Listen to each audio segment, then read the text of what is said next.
Before Happy Birthday Calvin would have his song placed in the Netflix original film Beats as a single for the soundtrack.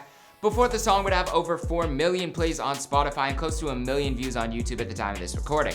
Before Happy Birthday Calvin would have one of the most Shazammed songs in the world. Before Calvin would sign a deal with Reid's Hitco Records. Now, if you're unfamiliar with Calvin, it's cool, but there are millions who heard his song in the Netflix original movie Beats, which helped him land a record deal with Reid. I actually spoke to Calvin over Skype about his full journey, which sounds weird to say about a kid who hasn't even turned 18 yet, but he's a great kid with a bright future. So if you want to know more about Happy Birthday Calvin, or if you were watching the movie and you were wondering who did that song, well, you clicked on the right video. What's going on, good people in the comment section? I hope you're having one heck of a day. My name is Jeremy Heck, and I'll be your host today as I take you through the life and career of Happy Birthday Calvin, proud of fame. Recently, I've also covered Stunna for Vegas, and I randomly found myself doing a house tour with Kid Boo, which, as you can imagine, was a very strange experience. So you can check those videos out after this one, but without any more talking, let's get into the interview.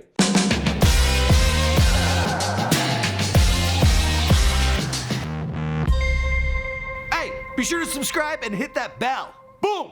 Calvin Holmes was born on October 18, 2001 in Chicago. He grew up with his mom and 2 younger brothers, and music was always a huge part of his life. I mean, his mom wrote poetry in high school, and although Calvin's dad wasn't a huge influence in his life, I found out that he actually used to be a rapper himself. Have you heard any of your dad's old rap songs? Yeah. Definitely heard them. Anything fire?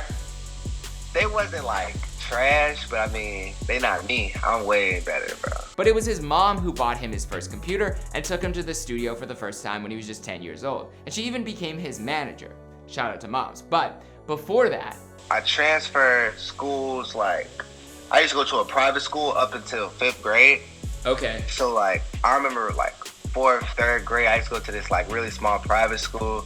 It was all black teachers, like it was really like black. It was on the west side of Chicago. It was called the Learning Network Center. They ended up shutting it down or whatever, but it's probably one of the earliest memories. Like, I remember, it was like, that school was crazy as hell. They used to like whoop kids and shit. Really? Yeah. Did you ever get just whooped? Like, probably, hell yeah. I was like, I wasn't a bad kid, but you know, life happens. It get hectic.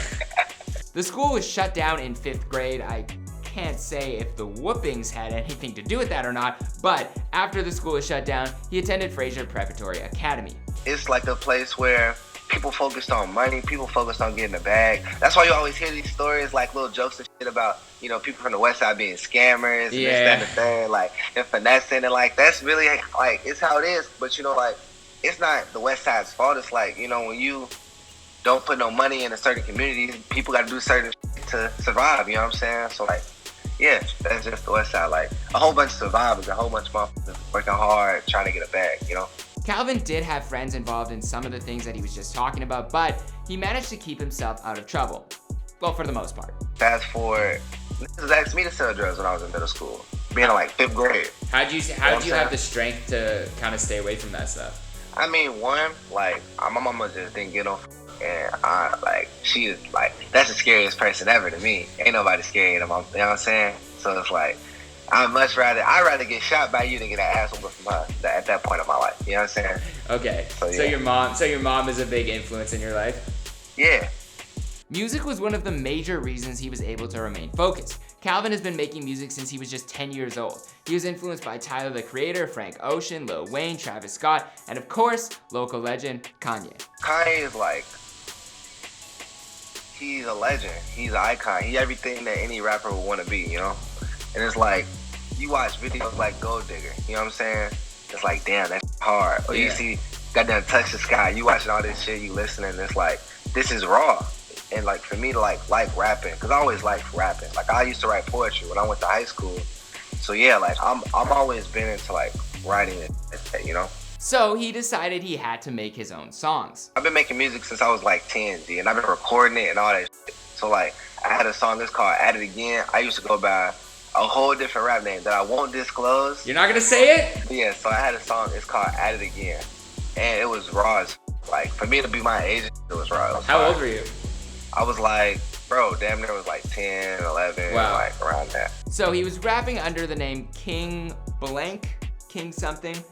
I couldn't find it, but if you guys somehow have that link, post it in the comments down below and check out Calvin's early work. And he was making music that was far beyond his age range in terms of how it sounded. I definitely was making songs trying to build a fan base. That's like what I've been on since I started.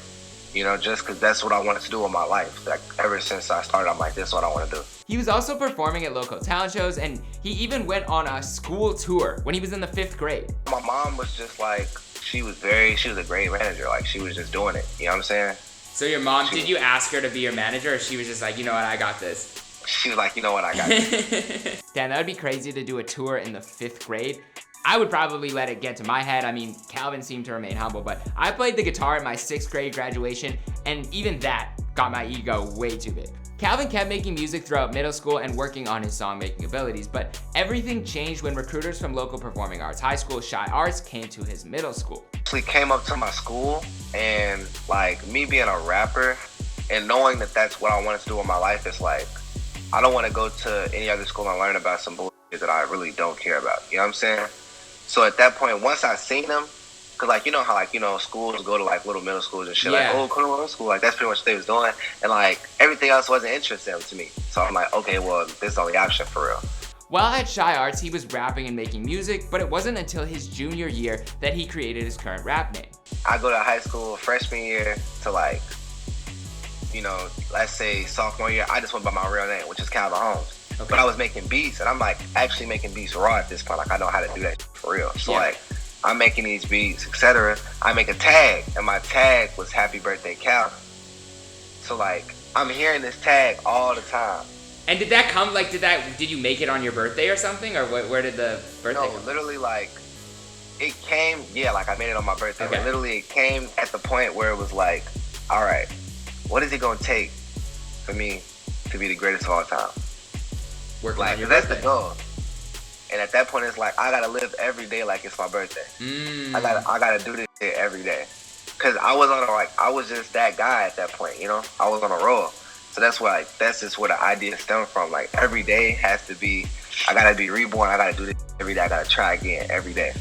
And then consistency, and you get something. So then you decide, okay, I'm gonna roll with this rap name. What's the first single you drop officially under HappyBirthdayCalvin that you were rapping on? No Friends. Calvin was posting songs on SoundCloud, and a couple of his songs had naturally grown to a few thousand plays. One of them even had 50K, but the first single he dropped under his new name was New Friends, which is crazy because that song now has over 4 million plays on Spotify as of today. But Calvin's blow up happened through a true friendship and literal perfect timing.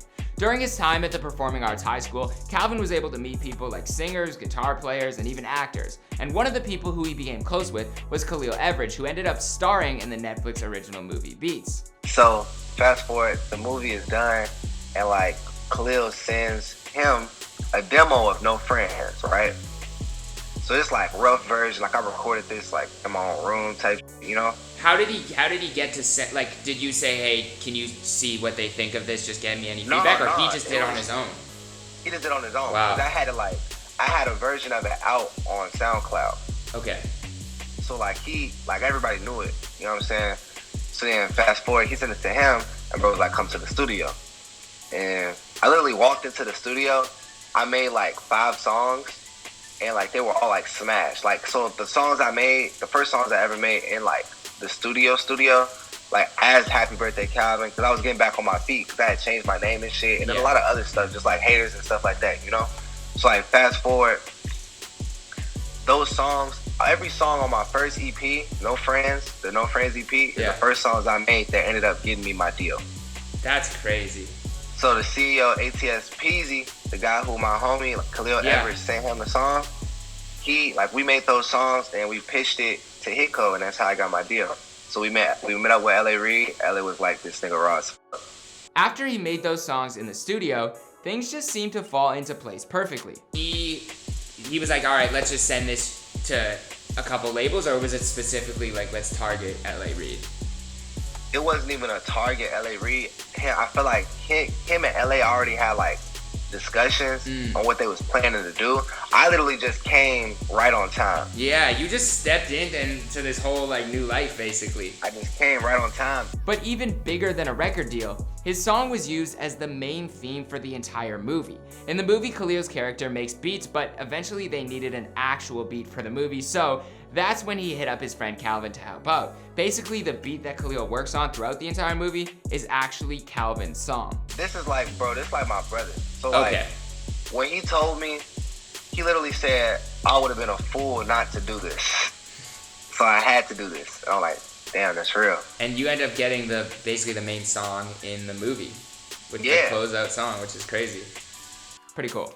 In terms of the future, he hopes to one day win Grammys, work with his idols, and he hopes to have his family straight for a long time. Oh, the album drop next year.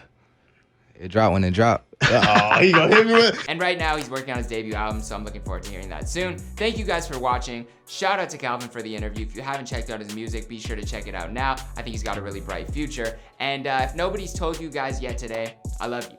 I know somebody, I say that at the end of every video without really thinking much, but somebody in the comments on the last video said that they actually really needed to hear that. So, I mean, it means a lot to me that I can impact someone's day, no matter how small it is. So if you need to hear that you are loved, it's gonna be okay, it's gonna get better. If you are struggling with something out there, dream good, live better, and I will see you guys in another video. Peace.